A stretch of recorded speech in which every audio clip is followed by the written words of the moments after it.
you're business savvy at all, you've probably heard the term or are even very familiar with private equity. But do you know what an independent sponsor is? My name is Nick McLean. I'm the most boring guy in private equity, at least in my opinion, and I've spent about 15 years in and around M&A, private equity, and investment banking. Well, stay tuned today and you'll get to learn all about an independent sponsor and why the model works for us at 4 Pillars.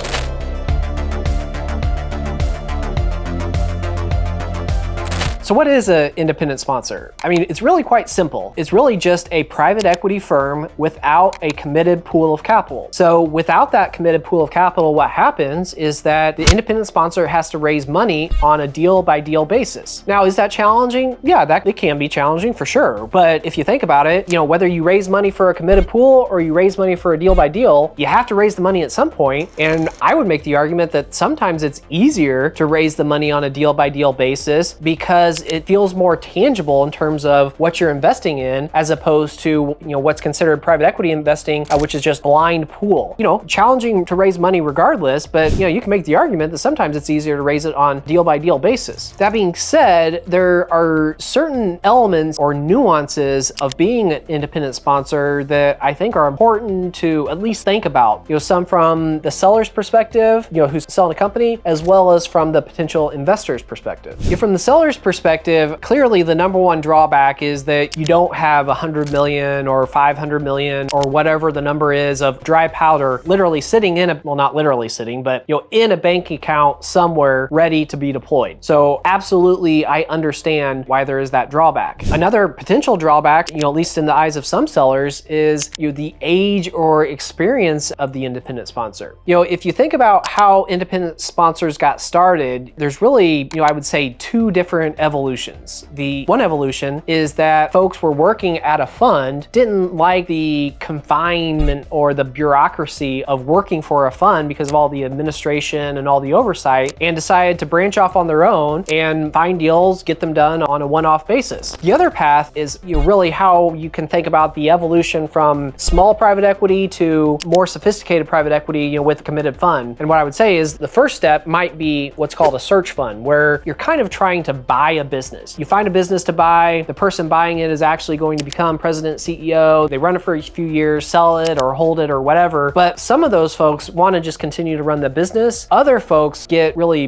bitten by the M&A bug and want to do more deals, and the natural evolution for them is to become an independent sponsor. Now those folks, some of the sellers might have some concerns about, the age or experience, because many people that are earlier in the evolution of private equity, aren't going to be 60, 65 years old and have 30, 40, 50 years of experience working in private equity. That being said, if the independent sponsors have gone down that path, even though they don't have the pedigree of working for prestigious private equity firm XYZ for 10 or 20 years, what they do have actual experience running businesses. And I will tell you, I think that that's a huge advantage for 4 Pillars and for other firms that have that entrepreneurial edge like us, because unlike a lot of principals at private equity firms, they've never actually been a CEO of a company. And I can tell you, I've learned a lot by doing that. And also I've learned that it's a lot different than what I expected. So is age experience a question mark? Sure, it's a question mark, but my gut says that if they've been successful in running and growing a business, then you can get over that age and experience question mark in the eyes of the seller. Now, one other distinction for an independent sponsor that's actually a benefit for the seller is that you often have a true champion in the form of the independent sponsor. Whenever we get into a deal, we realize that we really like it. I can tell you, that's some of the most excited I get about working on these deals, because you're in there and you start to uncover all these great things about the business and all these different areas that you can try to go in order to grow. And again, that's a really exciting part. And once you achieve that level of excitement, that's when you become the true champion of the deal. And you're like, man, I'm going to fight as hard as I can to get this deal closed, not just because you wanted to get it closed, but because you believe in it and you believe in the potential of where this company could grow.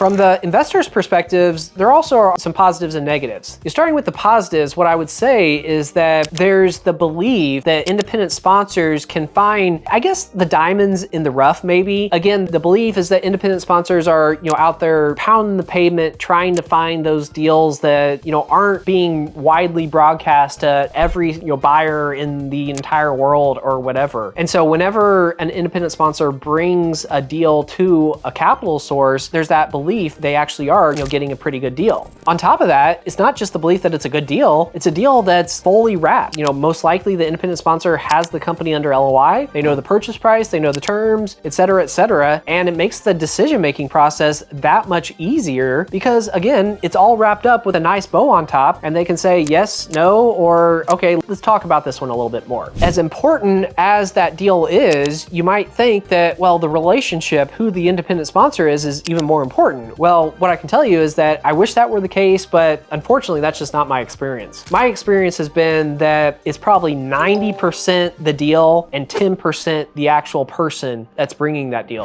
Case in point, I've worked with a few capital groups, and on all the deals, it's been great experience, and they've explicitly indicated to us that they want to do more deals with us. And I brought numerous deals to them. We have yet to do any other deals. Why is that? Well, they said they like me or like our firm and they want to do more deals with us. So again, that goes back to the fact that yes, they like us. Yes, they want to do a deal with us, but the deal wasn't good enough for the personal relationship they have with us to overcome what inefficiencies or dislikes they have about that deal. As a more recent example, we put together a real strong management team for one particular deal because the sellers wanted to exit entirely. And, throughout the process, our investors told us, how much they love the team. Like, this is the team that they really want to back. And the deal changed a little bit. And what they told us is, well, if X, Y, and Z happens, give us a call, we'll get interested. And I don't even ask them the question about, what about saying, you really like the team? Like, what, do you not like the team anymore? Because I've heard the answers too often. Oh yeah, we love you guys. We love you guys. And where I finally, the conclusion that I finally drawn is that, they don't really love us. They're not really looking for a deal to do specifically with us. It's more along the lines of the team that we have assembled is good enough for them to do the deal. If everything on the deal side checks the box, then yes, they would do a deal with us. Am I upset with that? I can't say that I'm hugely upset with that. The only part that perhaps upsets me is just whenever I hear folks say, oh yeah, we love you guys, we love you, and like all this, cheerleading and whatnot, and in reality, it's just the typical situation where, yeah, all the boxes have to be checked. However, from the investor's perspective, sometimes there is the belief that there's a perverse incentive on the part of the sponsor to get the deal done at all costs. And what I mean by that is the way that the economics are structured for an independent sponsor, you can make the case that,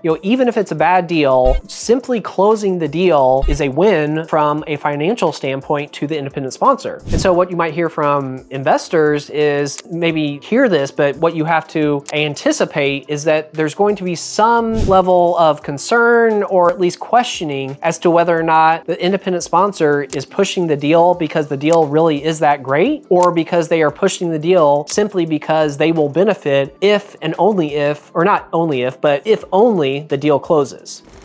So for an independent sponsor, if you're raising capital on a deal-by-deal basis, where do you find that capital? Well, really a wide variety of sources. You might go to high net worth individuals, you might go to family offices, you certainly can raise the capital from, traditional limited partners that are typically more active in investing in actual funds. But where we've had the most success is actually other private equity firms. There are other private equity firms who are, some of them are exclusively committed to backing companies and firms like Four Pillars. There are also, private equity firms that have, maybe a portion of the firm that is dedicated to working with folks like us. 5 years ago, or certainly whenever we were just getting started, the concept of an independent sponsor and whatnot, a lot of folks knew what it was and were getting warm to it, but the evolution and the acceptance of the model is in a totally different place today than it was 10 years ago. For some folks out there is some confusion as to what an independent sponsor is and what it isn't and how how it relates to other concepts that are out there. So as you think about an independent sponsor as compared to an SMB acquirer or small to medium-sized business, or a search fund, or the other popularized term ETA, which is entrepreneurship through acquisition, what I would say is typically independent sponsors are pursuing slightly to much larger deals. And the other distinction is that the independent sponsors typically is not going to be an employee in the acquired company. Sure, they'll sit on the board or be involved at a high level, but not to the point where they would actually be employed by the business.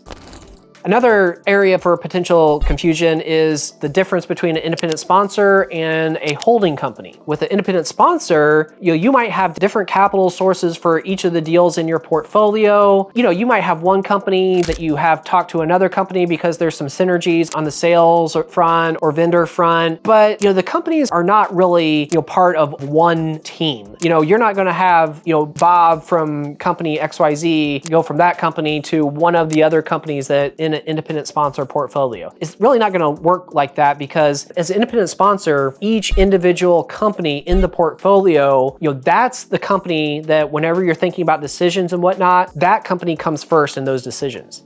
Now, at the holding company level, it's different. You're not prioritizing the individual company, you're prioritizing what's best at the holding company level. So, we talked about Bob that maybe works at a painting company. Well, there might be a job at a fence company or whatever. He would be great. The decision making wouldn't be, okay, well, how's that impact the painting company versus the fencing company or this or that? It's really, okay, what's best for the company as a whole? And that would be a key part in how the decision was made.